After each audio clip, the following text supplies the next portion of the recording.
Oh man, well, I have loved connecting with my next guest already, and I think you will too. I think we all know to lose someone close to you is one of the most difficult things we can face in life. It may be accompanied by a feeling of emptiness, certainly anger and powerlessness. But what if it's not the final goodbye? Now, in studio this morning is Shannon Walbran, a spirit guide, interpreter, amongst many things. She'd like to connect you with that energy. We're going to give you the chance to call in and chat to Sharon to pose a very important question in your life. And hopefully she'll be able to guide you through that. Give us a shout, 08391 33728. That's 08391 33728.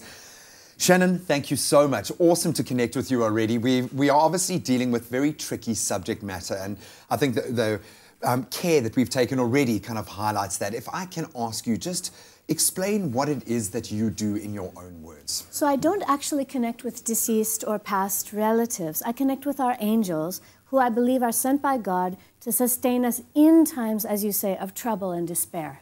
Because we all need that voice, and we all look for it in very different ways. For me, it all seems to be semantics. We might see it in this way, we might use language to see it in this way, but ultimately we're talking about the same thing. We are guided, and there is something in the universe that wants us to get through this difficult human life that we've been given.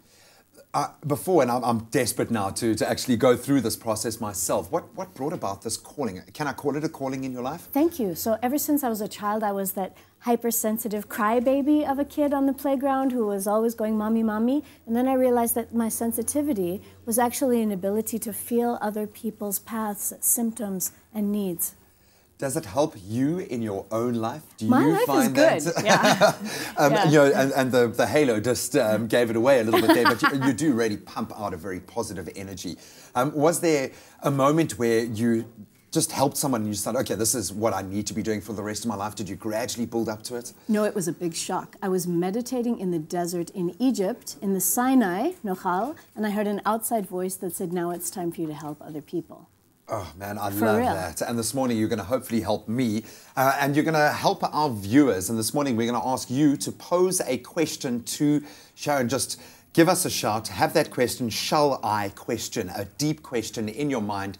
And we'd love to hear from you. 08391 33728. We'll be chatting to her a little bit later this morning. Of course, she's going to be hosting a seminar at the V&A Waterfront this weekend. Tickets at the venue for 500 Rand. But we're going to connect with you in just a moment. Right now, though, we connect with the Fash Pack.